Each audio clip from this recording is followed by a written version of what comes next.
सूरज ने अपने ही हाथों से उजाड़ दी रिया की जिंदगी।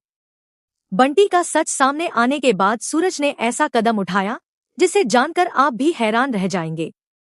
स्टोरी की शुरुआत होती है जब बंटी रिया के लिए एक खूबसूरत कंगन लेकर आता है। दोनों की लव स्टोरी शुरू होने के बाद बंटी हर दिन रिया के लिए नए नए गिफ्ट लाने लगता है। वहीं दूसरी ओर सूरज बाहर के लोगों की परेशानियां सुलझाने में इतना व्यस्त हो जाता है कि अपने ही घर की जिम्मेदारियों को भूल बैठता है। उसे यह एहसास भी नहीं रहता कि उसके घर में दो जवान बहनें हैं जिन्हें सिर्फ दादा भाई का साथ देने के लिए नहीं बल्कि अपनी जिंदगी अपने तरीके से जीने का भी पूरा हक है। रिया को समझ आ जाता है कि जब सूरज भैया कविता की शादी तक नहीं करवा पाए तो उसकी शादी कैसे करवाएंगे। यही सोचकर वह बंटी के साथ भागकर शादी करने का फैसला कर लेती है। रिया बंटी को बुलाती है और उसका हाथ पकड़कर पूछती है, क्या तुम आज ही मेरे साथ भागकर शादी करने के लिए तैयार हो? अब बंटी के सामने दो रास्ते होते हैं, एक तरफ उसका प्यार और दूसरी तरफ सूरज उर्फ दादा भाई का एहसान और दोस्ती। आखिरकार बंटी कहता है, मुझ में इतनी हिम्मत नहीं कि मैं दादा भाई के खिलाफ जा सकूं, लेकिन तुम्हें पाने के लिए मैं पूरी दुनिया से लड़ जाऊंगा। इसके बाद बंटी रिया से कहता है कि शाम 4 बजे तैयार रहना, क्योंकि उस समय दादा भाई अपनी अदालत में होंगे और ईशा पुलिस स्टेशन में होगी। यही घर से निकलने का सबसे सही मौका होगा। लेकिन बंटी यह नहीं जानता कि आज किस्मत उसका साथ नहीं देने वाली। रिया सुबह से ही शाम होने का इंतजार करती रहती है। आखिरकार भागने का समय आ जाता है।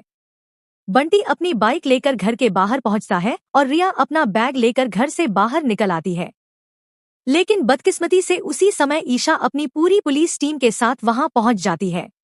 वह सूरज के छिपाए हुए एक मुजरिम को पकड़ने आई होती है।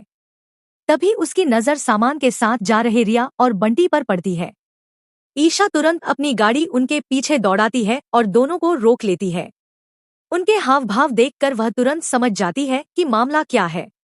रिया हाथ जोड़कर ईशा से कहती है, बस यह बात दादा भाई तक मत पहुंचने देना, वरना वह हमें हमेशा के लिए अलग कर देंगे। ईशा दोनों से वादा करती है, मैं तुम दोनों को कभी अलग नहीं होने दूंगी, चाहे इसके लिए मुझे अपने पति पत्नी के रिश्ते की ही कीमत क्यों न चुकानी पड़े। उधर घर में ताई माँ बहुत परेशान हो जाती हैं कि आखिर रिया अपना सामान लेकर कहाँ चली गई। सूरज रिया को ढूंढने के लिए अपने सभी आदमियों को लगा देता है।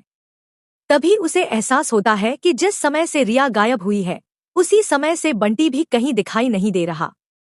सूरज दोनों की लोकेशन ट्रेस करवाता है और उन्हें पकड़ लेता है। वह बंटी से रिया का हाथ छुड़वाता है, उसका कॉलर पकड़ता है और गुस्से में उसका सिर अपनी गाड़ी से दे मारता है।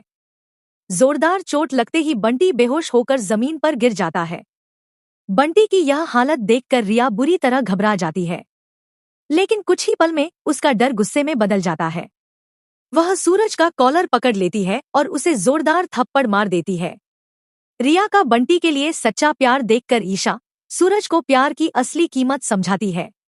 वह कहती है, अगर रिया और बंटी एक नहीं हुए तो मैं हमेशा के लिए तुम्हें छोड़कर चली जाऊंगी।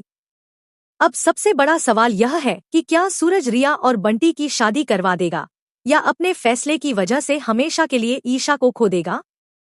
अगर आप चाहते हैं कि रिया और बंटी एक हो जाएं, तो अभी कमेंट में रिया बंटी जरूर लिखें।